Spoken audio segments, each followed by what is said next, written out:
They told us we were irrational. They said we were chaotic, too emotional, too unpredictable. Dangerous, even, because of how we made decisions with our hearts before our heads. The others, those beings who mastered the cold beauty of logic, who charted stars and lived for millennia, couldn't make sense of us. Not really. And for a long time neither could we. No one could explain why we rushed into burning buildings to save strangers. Why we sang songs to the dead. Why we kept pictures of people we'd never see again. Why we fought harder when we were already losing. But all of that changed the day the ships came. They didn't land with a sound. No thunder, no fire, no shaking of the earth. They just appeared like shadows that had always been there. Black like silence. Tall like tombstones. Thousands of them just hovering in the sky. No warning. No message. Just presence. The first reaction wasn't fear. It was confusion. Cameras rolled. News anchors choked on their words. Scientists ran to rooftops with binoculars, and children pointed from playgrounds. We waited for something, anything, to happen. But the ships didn't move. They didn't open. They didn't even hum. They just watched. For 7 days they hovered in silence. No light. No signal. No sound. We gave them names. The Watchers. The Eyes. The Architects. People online argued about what they were. Weapons. Observers? Gods? Then the first pulse hit. It came without warning. Like the sun blinking. Every screen turned white. Phones went dead. Power grids collapsed. For exactly 13 seconds the world went blind. And when it came back, everything was different. People started hearing voices. Not outside their heads, but inside. Not their own voices either. Foreign thoughts. Precise, sharp. Ideas that didn't belong. Not everyone heard them. Just a few. At first, the governments called them anomalies. Doctors called them unstable. But we called them something else, because these people didn't go mad. They got smarter. They started solving problems faster than supercomputers. They spoke languages they never learned. Some could move things without touching them. Some stopped aging. One man looked at a dying forest and made it bloom again in under an hour. And none of them could explain how they did it. The voices only ever said one thing: you are learning to make sense. That was when the panic started. Nations started grabbing these people off the streets. Some were taken to underground labs. Others disappeared entirely. Rumors spread like wildfire. That the voices were part of a test. That we were being studied. That the Watchers were choosing us one by one. That they weren't ships. That they were alive. I didn't believe any of it, until the day I saw her. She was maybe 16. Thin. Dirty. Eyes wide like she hadn't slept in weeks. I was walking home from work when I saw her sitting on the sidewalk talking to no one. Except she wasn't talking, she was singing. Low and strange. Like a lullaby in a language that didn't exist. People walked by like she was invisible. But I stopped. I don't know why. Something about the way her voice echoed. Something about the way the air around her shimmered just slightly. I said, "Are you okay?" She didn't look up. She kept singing. Her eyes locked on the sky. Then she reached into her coat and held out something, a tiny glass-like sphere. It glowed faintly, pulsing with light that wasn't natural. Not white. Not blue. Something else. Like a heartbeat. And she said, "It's already started." Then she stood up and ran. I didn't see her again after that. But I kept the sphere. I don't know why I didn't turn it in. Maybe I should have. Maybe I was afraid. But the moment I touched it, I knew something had changed in me. I didn't hear voices, not like the others. But that night, I dreamed of stars I'd never seen. Of machines older than Earth. Of a language made of light. And when I woke up, I knew how to build something. I couldn't explain it, not even to myself. But my hands moved on their own. I drew out designs on napkins. On walls. I skipped work. I forgot to eat. I just built. It looked like a chair. Or a cradle. Or maybe a kind of seat you'd find in a cockpit, but one that bent inward like it was meant to hold more than a body. I finished it in 3 days. And when I sat in it, everything changed. For the first time, I understood what they meant. We weren't broken. We were unfinished. The Watchers weren't here to destroy us. They were waiting for us to wake up. But not everyone agreed. Some people called it a gift. Others called it a disease. Those who changed, the ones who heard the voices, they started to vanish. Not from the world, but from us. They stopped talking like humans. They stopped laughing, stopped crying. Some floated in place for hours. Some just stared into the sky and never blinked. We had touched something too big, too old, too different. And it was pulling us apart. The governments panicked. They started burning what they couldn't explain. Labs got raided. Cities blacked out. Riots broke out. Whole countries went dark. The Watchers still didn't move. They just hovered, watching. Like they were waiting for us to do something specific. Like they knew how this would all end and they were letting it happen. The sphere started whispering to me. Not in words but in pictures. I'd see flashes in my dreams. Hands reaching through fire. A world covered in glass. A woman screaming into the void. I didn't know what any of it meant. Until the boy showed up. He couldn't have been older than 10. Pale skin, bruised knees. He stood in the middle of the road one night with his arms out like he was waiting to be hit. I swerved, got out of the car, ran to him. He looked at me and said, "They gave it to you too." I asked him what he meant. He opened his mouth and light came out. Not fire. Not lasers. Just light. Like everything inside him had turned into something else. Like he wasn't just a boy anymore. And that's when the sky cracked.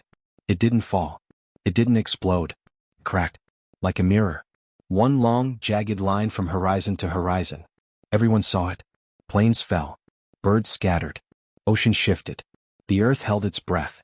And then, for the first time, one of the Watchers moved. Just one. It tilted, slowly, toward where I stood. And the sphere in my hand started to pulse, fast. The boy said, "They want you to see it." I asked, "See what?" And he looked at me with eyes that were no longer human. And he said, "They want you to see the truth." And before I could ask another word, he turned and ran. Fast. Too fast for someone his size, his age. I tried to follow, but by the time I got around the corner, he was gone. Not hiding, just gone. No trace of him, not even footprints in the dust. But the sphere was still pulsing in my hand, brighter now. Faster. Hotter. And when I looked up again, the Watcher that had turned, the one that faced me, it was glowing. Not all at once. Just at the edges. Lines of dull orange light tracing across its surface like veins. It looked like something waking up after a long sleep. Or something remembering what it was. I didn't know what to do. I stood there, in the middle of an empty street, while people screamed around me, while the news kept flashing warnings in every language. Emergency tones. Evacuation orders. And still that ship, Watcher being whatever it was, just kept tilting toward me. I knew somehow that it wasn't just looking at me. It was looking through me. And whatever it saw, it recognized. That night, the voices came to me for the first time. Not like the others. Not in full sentences. Not in thoughts that felt foreign. It was something deeper. A feeling. Like standing at the edge of a memory that wasn't mine. Like something was whispering behind the veil of reality. It asked me one question. Will you stay human? I didn't answer. Couldn't. Because I didn't know what human meant anymore. The next morning, I wasn't alone. There were others like me, people who had seen something, touched something, felt the shift inside. Not many, maybe 30 in the whole city. But we found each other as if we'd been drawn together by some invisible pull. We met in an old warehouse by the river, not to plan, not to fight, but just to understand. Some of them were scared. One guy kept scratching his skin like it didn't belong to him anymore. A woman cried every time she touched metal, said it sang to her in voices she couldn't shut out. One teenager had stopped speaking entirely.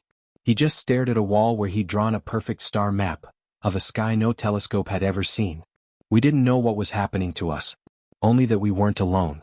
And that something was coming. Then came the second pulse. This time it lasted longer, 27 seconds. Every clock in the world stopped. Gravity hiccuped. Birds dropped from the sky mid-flight. Tide surged. And every human who had heard the voices collapsed at the same time. Not fainting. Not dying. Changing. When I woke up, I saw everything differently. Not brighter. Not clearer. Just realer. I could hear people's heartbeats from across the room. I could feel the hum of electricity like a pulse under my feet. The world felt like it had peeled back a layer. Like we'd only been seeing the shadows on the wall, and now we were staring at the fire behind them. But it came at a cost. The others, those who hadn't changed, began to fear us. We were no longer like them. They started calling us names. Simpas. Watcher Bloods. The Broken. Some called for our removal. Said we were dangerous. Carriers of a virus. Contaminated. And then the disappearances began. Not quiet ones. Loud ones. Broadcasted. Police kicking down doors. Soldiers dragging people out of homes. Screams in the night. Entire neighborhoods emptied in hours. The government said it was for containment. For everyone's safety. But we knew what it was. They were trying to stop the change. They couldn't. Because it wasn't just a few of us anymore. It was millions. The voices weren't stopping. They were growing. And the watchers, they started to move. Not all at once, but slowly, gradually, one by one, tilting in different directions, hovering lower, casting long shadows that stretched across oceans and mountains. No weapons, no beams, just presence, like they were lining up for something. A signal, a moment. The world split in two. On one side, the unchanged, the fearful, the ones clinging to the old world. On the other, the changed, the touched, the ones beginning to understand. There were no armies, no battles. Not at first. Just silence. Then, somewhere in what used to be Finland, a watcher landed. It didn't crash. It didn't burn. It just settled, slowly like a leaf. It pressed into the earth and the trees around it bowed. Not from wind. From awareness. Like even nature knew something larger had arrived. The world went still. Every satellite aimed at it. Every scientist begged to be allowed near. Every government argued over who had jurisdiction. But none of them got close. Because the people who had changed, we were already there. Drawn to it. The landing site wasn't on any map. But we found it anyway. Like it was calling us. I joined them, hundreds of us, standing in a clearing that hadn't been there the day before. No fences. No warnings. Just the watcher. And it opened. Not like a door. More like an invitation. A seam split down its side and light poured out, not white but soft gold like the end of a sunset. And the voices came again. One of you must see. No one moved. Then a girl stepped forward. Small. Maybe 12. Pale skin. Quiet eyes. She said nothing. Just walked into the light like she belonged there. We never saw her again.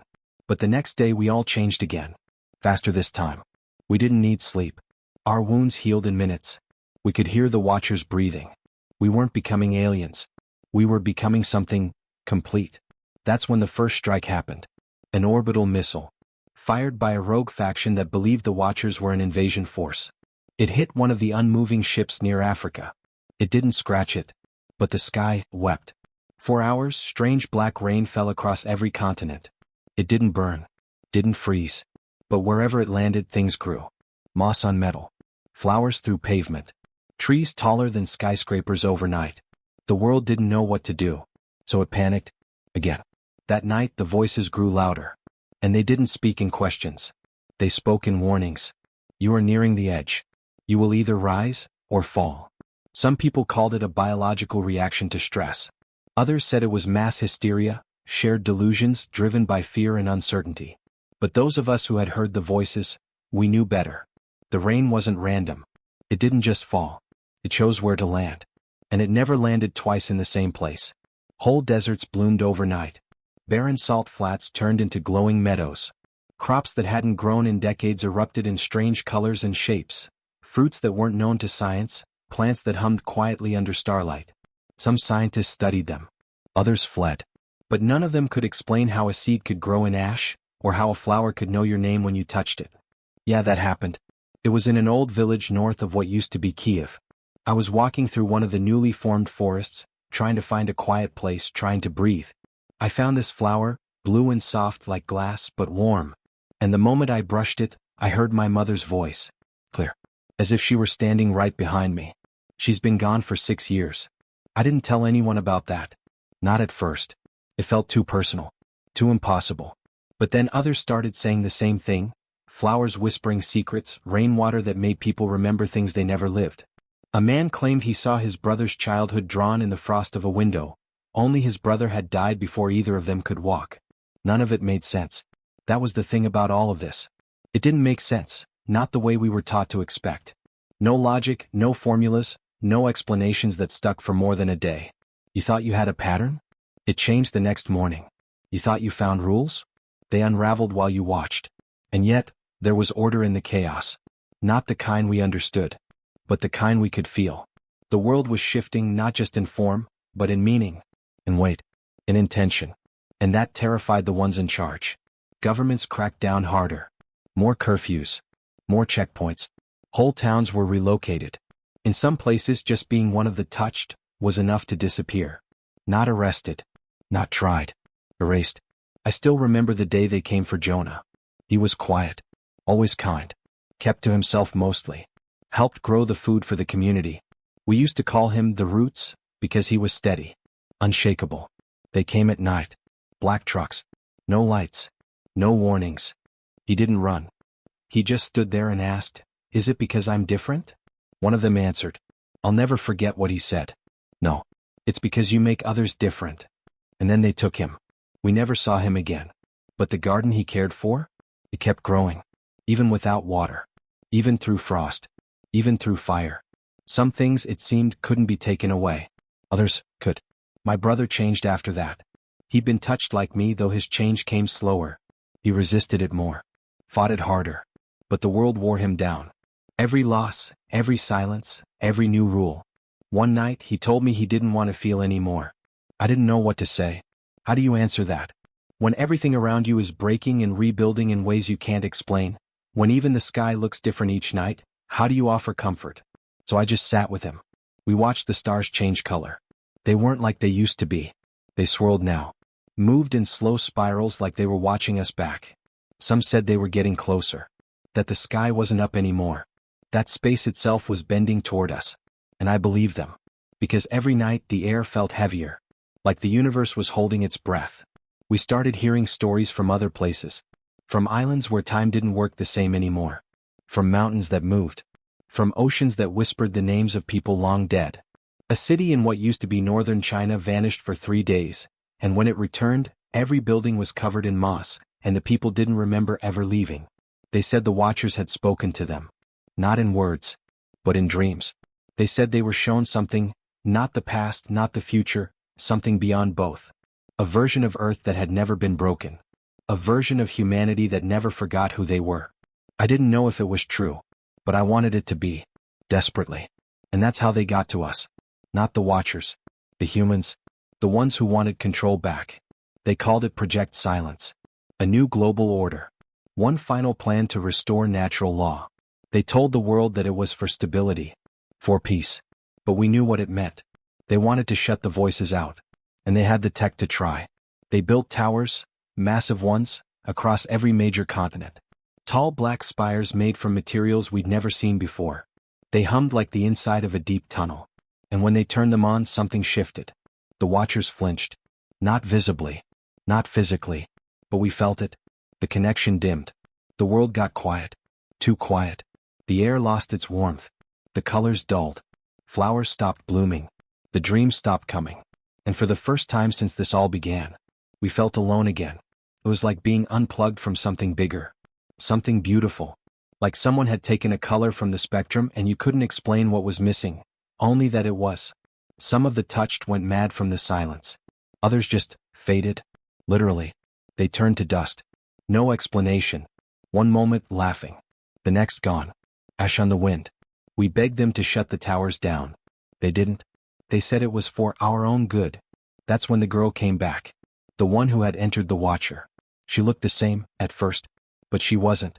Her eyes were ancient. Too knowing. Her voice didn't echo, it resonated. And when she spoke, the towers cracked. Not fell. Cracked. As if her words were made of something heavier than sound. She said, "You are not saving yourselves. You are silencing the part of you that was beginning to remember." And then she collapsed. Her body turned into roots. And from those roots, came light. Real, blinding, golden light. Not just visible. Felt. Everyone who was near dropped to their knees. Not out of fear. Out of grief. Because we knew that something inside us had just died. Or was dying. The roots spread fast. Underground. Through cities. Through concrete. Not breaking it but transforming it. Repurposing it. Like the earth was reclaiming what we had forgotten it could be. The governments called it an attack. They launched strikes again. This time nuclear. High orbit. They never landed. Because the Watchers stopped them. One of them, just one, lifted higher than the rest. And with no weapon, no beam, no motion at all, it unmade the missiles. Turned them to light. Then the voices came again. You keep choosing fear. You keep choosing noise. We came to help you listen. And we understood then. The Watchers weren't here to invade. They weren't here to conquer. They were here because we'd called them. Not with messages. Not with tech. With pain. With our own desperation. We had reached some threshold, some unseen cry in the dark. And something out there had answered. But now we were running out of time to accept the answer. I haven't seen my brother since that day. He went looking for one of the original impact sites. Said he needed to see it for himself, to feel whatever it was that started all this. He never came back. But sometimes when I dream, I see him. Standing at the edge of a forest that doesn't exist. Looking up. Smiling. And behind him, the sky isn't just stars anymore. It's alive. The days bled together after that. People didn't talk much anymore. Not the way they used to. Even the angry ones, the ones who used to argue over every little thing, had gone quiet.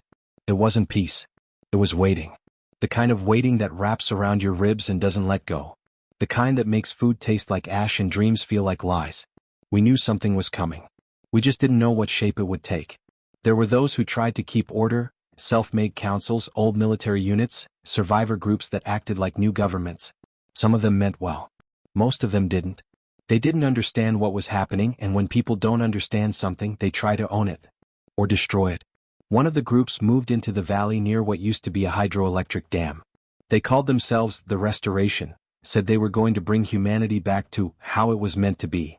They wore uniforms with stitched-on suns and spoke in rehearsed speeches, always about unity, purity, and discipline. But they were scared. You could see it in the way they flinched when someone mentioned the dreams. You could see it in how they only traveled during the day and never looked directly at the trees that whispered. They came to our town once. Walked in like they were doing us a favor. One of them stood in the middle of the square and shouted, "You are living under false light. What you see is not truth. It is temptation." Nobody answered. Not because we agreed, but because we didn't have the words to argue anymore. What we felt, what we sensed, was deeper than speech. It wasn't about winning or being right. It was about being present. The way your chest tightens when you stand at the edge of something bigger than yourself. That ache behind your eyes when you remember something you never lived. The man kept shouting, but we just watched him. And after a while, he broke. Dropped his megaphone. Started crying. Sank to his knees and whispered, "They showed me her face. I haven't seen her since the fires." We didn't ask who he met. Some grief is too sacred for questions. They left soon after that. Most of them anyway. A few stayed. The ones who stayed changed. I think that's when I really started to understand it. The Watchers weren't forcing anything. They weren't invading. They were offering. Quietly. Gently. They weren't here to erase what we were. They were asking if we remembered what we could be. But the noise from the towers kept growing. It wasn't just sound. It was a kind of pressure. Like something pressing in from all directions. Like gravity made of static. And people who were sensitive to the change, people like me, started bleeding from their ears, or waking up with marks on their skin shaped like constellations we didn't recognize. I tried writing them down once. The marks. I filled 3 notebooks before the pages started catching fire. Literally. No source. No heat. Just flames. The paper turned black in my hands. So I stopped writing. I started walking instead. I didn't know what I was looking for, but I knew I couldn't stay. Not while the towers hummed. Not while the world turned gray again. I needed to find where it began. Some people whispered about a place beyond the ridges, where no tower worked, where the Watchers still walked freely and the ground sang at night. I thought it was a myth, until I heard it myself. On the 12th day of walking, deep into territory that hadn't had roads in years, I found a field covered in frost. But it wasn't cold. The frost pulsed. In soft waves. Like breath. And underneath it, the soil was warm. I sat down. I didn't mean to cry. But I did. The ground held me. Not like a person. Not like a mother or a friend. But like a memory. And in that moment I saw her. The girl who'd entered the Watcher. Not in flesh. Not as a vision. But as a presence. She looked at me not with her eyes but with everything. And she asked me the question I still can't answer. Do you want to understand or do you want it to make sense? I didn't know how to answer that. Maybe I still don't. She faded before I could say anything. But the ground kept breathing. And I knew deep in my bones that I was closer. I set up camp that night under a tree that hummed when I touched it. Not a melody. More like reassurance. The kind you don't notice until it's gone. And in the dark, just before sleep, I heard whispers again. Not in my head. Not in the air. In the earth. They said. You remember us. Even now. Even broken. Even afraid. You remember. I woke up with dirt on my hands and stars on my skin. Not a dream. Not a lie. But a connection. One I hadn't earned but had always belonged to. And that scared me more than anything. Because if we'd always been part of something bigger, why had we forgotten? Why had we stopped listening? The next village I found was empty. Every house full of untouched food. Beds made. Fires still burning in hearths. Not a sign of struggle. No blood. No mess. Just absence. It felt like a pause. Like the people had stepped out for a moment and might return any second. But I knew they wouldn't. They had heard the call. Gone where I hadn't yet dared. And for the first time since I began this journey, I felt something that wasn't fear or hope. It was urgency. A pull. Like the world was running out of time to remember itself. I stayed one night. Slept in a bed that still smelled of soap and sleep. I left a note even though no one would read it. And then I kept walking. Every step forward now felt like a question. Every breeze like an answer I couldn't quite catch. And up ahead on the horizon I saw something. Not a tower. Not a forest. But a line of light. Moving. Alive. The line of light didn't move like anything I'd seen before. It didn't flicker. Didn't bend or break or even spread like a beam. It floated, slow and deliberate, pulsing gently across the sky as if it was breathing. Not just light but a feeling. A presence. It made my teeth ache. And yet I couldn't stop moving toward it. Each step forward felt heavier, like the air itself had thickened. Like something deep in the ground wanted to hold me back. But I kept walking even when my knees shook, even when the sun refused to rise. That was the first day we didn't get any daylight. Just a dull, endless dusk. No clouds. No stars. Just a blank sky and a horizon that refused to end. I wasn't alone out there. Not anymore. Others were walking too. Scattered, spread out, but all of them heading the same direction. No one spoke. Some wouldn't even meet my eyes. I think they were afraid if they acknowledged anyone else, they'd lose whatever pull was keeping them upright. Like silence was the only thread holding us all together. By the third night we started hearing it. Not words. Not music. A low, steady tone that rang out from somewhere deep beneath us. Like the earth itself was calling for attention. Some people dropped to their knees when they heard it. Others turned around and vanished into the dark. One man screamed until his voice cracked and collapsed. When I passed him he was still breathing but staring at nothing. He whispered, "It's showing me my own face. But I'm not the one looking." I didn't stop walking. I couldn't. Not when the air tasted like memory and even the wind had weight. Not when every thought I had was being echoed in the back of my mind but not in my voice. We reached the ridge line by morning. The light was still there. Now closer. Thicker. It wasn't above us anymore. It was around us. Moving like mist. Alive. Where? I touched it once. Just with my fingertips. I don't remember pulling my hand back. But when I looked, the skin on my fingers had changed. It wasn't burned. It wasn't damaged. It just wasn't mine anymore. Like my cells had rewritten themselves in another language I couldn't read. That's when the others started talking again. Quietly. Carefully. Not to each other. Not at first. To whatever they thought might be listening. A woman muttered to the sky, asking for her son back. A boy begged the ground to bring back color. One man whispered to his own shadow, asking why he had been spared when no one else had. The answers didn't come in words. But they came. In flashes behind the eyes. In sudden smells from lost kitchens. In memories that didn't belong to anyone present. I saw a garden I'd never planted. Felt the heat of a fire I'd never escaped from. Heard a lullaby that made my ribs ache. I think that's when we all started to understand something, even if none of us said it out loud. This wasn't just about them, about the Watchers, about the towers, about whatever force had come and broken the world open like an egg. This was about us. About who we'd been before we stopped listening to the quiet. And about what we'd buried beneath years of noise, greed, fear. We camped one last time at the base of the crater. Because that's what it was. A crater so wide the horizon bent around it. It had no edges, no smoke, no damage. Just a hole in the world where everything was still. And at the center was the source of the light. Not a machine. Not a person. But something between the two. A structure made of smooth stone and moving breath. It shimmered in and out of shape. Sometimes it looked like a tower. Sometimes it looked like a tree. Sometimes it looked like a heart. It didn't speak, but we all felt it inside us. Like a rhythm we'd forgotten. Like the hum that used to come before old machines booted up. Familiar. Distant. Comforting. Terrifying. One of the men tried to walk toward it. He made it halfway before his body froze mid-step. He didn't fall. He didn't scream. He just stopped. His mouth open like he was about to say something that never came. We didn't move him. Couldn't. His skin shimmered like glass and you could see stars moving under it. Someone whispered, "He's not dead." I wasn't so sure.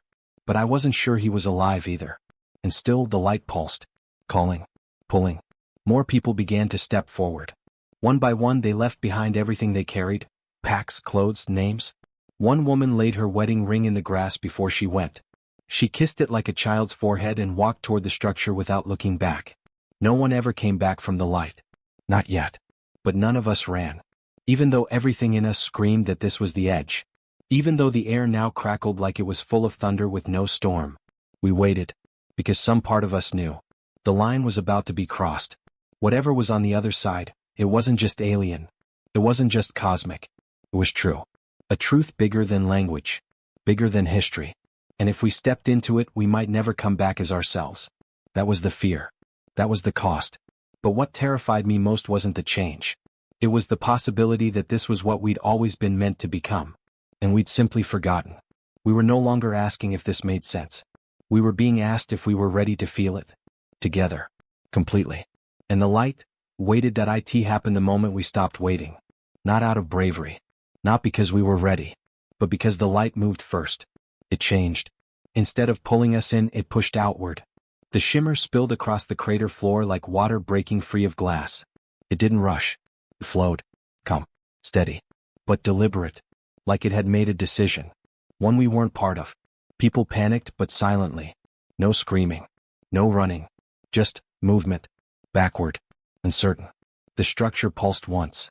A deep, low thrum that echoed through bone and memory. And then it split. Not broke, opened. Like a door, but not made of anything physical. Like something tore through the silence we'd been drowning in and asked to be heard. That's when we saw them. They weren't human. But they weren't alien either. They looked like ideas we hadn't finished imagining. Shapes held together by motion. Faces that flickered like childhood photos before they burned. They shimmered in and out of view, and every time they did, we felt something change inside us. Memories shifted. Names we thought we'd forgotten came back with new meaning. And behind it all, the pressure grew. In our heads. In the ground. Like the world itself was bracing for something. One of the shimmering beings stepped forward, if that's what you could call it. It didn't walk. It simply appeared a few feet closer each second, folding time like a page. It stared at us without eyes. And we understood it. Not through words. Through grief. Through every moment we'd ever wondered if we mattered. Through every time we looked up at the sky and whispered, why? This presence, it showed us what had been taken. What had been done. Not by them. By us. Not to them. To ourselves. Cities left hollow by obsession. Families cracked by silence. Entire lifetimes spent chasing the wrong questions while ignoring the ones that whispered in our dreams. They hadn't come to destroy us. They'd come to warn us. And they were already too late. That was the second twist, the one that crushed the breath out of the air. The light? It wasn't here to offer a choice. It was here because the choice had already been made. By someone. Somewhere. Long ago. And we were living in the last days of the result. Everything we thought we'd discovered, the towers, the signals, the language etched into the stone under the oceans, it wasn't meant for us to find yet. We had triggered something early. Something ancient. Something final. A man dropped to his knees beside me and whispered, "They're not trying to stop it. They're waiting to see if we survive it." The shimmering being turned to him, just briefly. And then it disappeared. Gone. Like a dream after waking. All of them faded. The light recoiled, fast and sudden like breath being sucked back in. And we were left standing in a crater that didn't belong to us, facing a sky that had begun to move. It rippled. Like cloth in wind. Then the stars bent. Not shifted. Bent. As if something massive was pressing in on the edges of our solar system, curling space like paper in fire. We saw the shadows first. Big. Slow. Patient. Not ships. Not meteors. But something alive. Watching. Waiting. They hadn't come to attack us. They didn't need to. They had already won. Or maybe it was never about winning at all. The wind returned suddenly, but it didn't carry cold. It carried voices. Thousands of them. Maybe millions. Crying. Begging. Singing. Some were in languages no human mouth could speak. Others were familiar. One of them was my sister's voice, and she'd been gone for years. I turned around. No one else seemed to hear the same voices I did. A young boy clutched the air like he was holding someone's hand, crying and smiling at the same time. A woman dropped to her knees and screamed at the dirt to stop talking. And still the wind kept speaking. Every voice, every memory, every regret echoing all at once.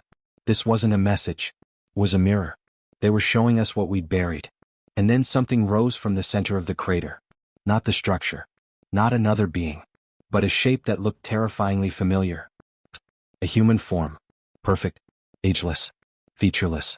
And yet, it felt like all of us had just seen our own reflection in it. Not who we were, but who we pretended to be. The ideal we clung to. The version of ourselves we told bedtime stories about. It spoke. But not with sound. It simply existed. And in doing so it judged us. Not with hatred. Not even with disappointment. With truth. And that truth burned. People fell to the ground. Some screamed. One person ran into the light and never stopped. Another just stood still and wept until their legs gave out. I couldn't move. Because I realized something then. That wasn't just a reflection. It was the original. The pattern. The first version. Before ego. Before division. Before we told ourselves we were more important than we were. Before we made noise just to prove we were alive. The light surged. For a moment I thought it was going to erase us. Instead it dimmed. All of it. The sky. The air. The structure. The being. Everything faded to a soft, pulsing rhythm. Like the heartbeat of something massive. And then, a voice inside me. Not mine. Not human. But clear. Now you know. But you are still not ready. The wind stopped. The ground grew still. And silence fell like a weight across the world. We looked at each other. Dozens of us. Maybe hundreds. No one spoke. Because we knew it wasn't over. It hadn't even begun. The real test was coming. And this time we wouldn't be offered a path. We'd be forced to find one. Together. Or not at all. And high above us the stars began to blink, one by one, like eyes opening for the first time. The stars didn't stop blinking. They formed patterns now. Slow ones. Measured. At first we thought it was a signal. A new language. But it wasn't like before. It didn't demand decoding. It didn't want us to understand. It wanted us to feel. One blink for every choice. Every lie. Every truth we ignored. Every war. Every act of kindness that we buried too deep to remember. The being in the shape of us, our reflection, stood still at the crater's center. Then it moved. Slowly. Toward the edge where we waited. No one dared run. You don't run from yourself. It walked right past us. And as it did, people changed. Not physically. Not visibly. But inside. You could feel it. People looking down at their hands, like they weren't sure they belonged to them anymore. Some dropped to their knees without knowing why. Others just wept. The reflection didn't stop. It walked across the field. Down into the valley. Toward the cities. Toward the towers we had built to be remembered. And one by one the towers began to dim. The lights on every spire. The hum in every wall. Every signal we had blasted into the cosmos begging for contact. It all went silent. The world itself quieted. And that was when the sky cracked. Not broke. Cracked. Like a pane of glass straining under weight it could no longer carry. Everyone looked up. Not because it was beautiful. But because it was final. A line of light stretched across the clouds. No sound. Just light. Cold and sharp and endless. And through that line came them. Not the shimmering ones. Not memories. But the real ones. The ones who had built the original signal. Who had etched the patterns into the void of space long before we walked upright. They didn't descend in ships. They didn't hover in rings of light. They simply arrived. One moment there was sky. The next there was presence. You didn't see them. You felt them. In your breath. In your thoughts. Not aliens. Not gods. Just something beyond what we'd ever made sense of. And for the first time in our long, loud history, humanity fell completely silent. They didn't speak in riddles. They didn't offer tests. They only asked one question. Why should you continue? No mouth moved. No sound echoed. But the question filled everything. And the worst part? None of us had an answer. Not one we could speak aloud without shame. Because we knew what we'd done. What we hadn't done. What we'd looked away from for too long. One man tried to answer. He stepped forward. Voice shaking. Words weak. We create things. The presence didn't respond. Another woman stepped up. We love. Still no answer. A boy, no older than 10, looked up into the brightness that wasn't quite light and said, because we're still trying. That stopped everything. The pressure. The tension. Even the cracking sky held still. And then, a sound. Small. Strange. Like something remembering how to laugh. The presence shimmered. Not in light. In recognition. It saw the boy. Not with pity. With understanding. The sky closed. The light receded. The towers blinked on again. Not the same. Dimmer. Softer.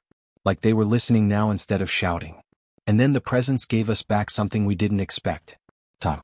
Not more of it. The memory of it. It poured into our heads like floodwater. Not visions. Truths. We saw every moment where we could have turned left instead of right. Where one act of compassion could have rewritten an entire future. We saw ourselves as we could have been. And then, for the first time since the beginning, the reflection at the center of the crater looked up. Not at the stars. At us. And it smiled. Not a grin. Not a flash. Just something soft. A beginning wrapped in an ending. And that's when we knew it was over. Or we thought it was. Because just as the last shimmer faded and people began to cry or hug or fall down in relief, the ground beneath our feet shifted. Not shook. Shifted. Like something beneath us was waking up. Something older than the presence. Older than the reflection. Older than meaning. It didn't rise. It revealed itself. And it wasn't a creature. Or a weapon. Or a machine. It was a memory. A memory so old it had become real. And it didn't belong to them. It belonged to us. To humanity. Buried. Forgotten. Lost because we never believed it mattered. It looked like a seed. Huge. Dark. Pulsing slow. And in that seed were all the things we'd never let grow. Peace we never practiced. Art we never finished. Hope we never shared. The presence didn't try to stop it. Because it had never been theirs to stop. It had always been ours. That was the twist. This wasn't about being judged. It was about being reminded. We were the ones who left ourselves behind. We were the only ones who could bring us back. And that seed? It wasn't a gift. It was a mirror. And we had one chance left to decide what we wanted to grow next. The reflection walked back into the crater. Sat cross-legged on the dirt. Closed its eyes. And became still. Like it was waiting. And high above us, the stars didn't blink anymore. They watched. And we, for the first time in all our chaotic history, stopped moving. And listened. The story doesn't end with an explosion. Or an answer. It ends with a breath. Held between what we were. And what we might still become. The seed stayed there for a long time. Long enough that most people started to think it wasn't going to do anything. Maybe it never had to. Maybe that was the point. Life started moving again, but not like before. The rush to rebuild was gone. Cities stayed quiet a little longer. People began to walk slower, talk softer. Everyone remembered what it felt like to be watched.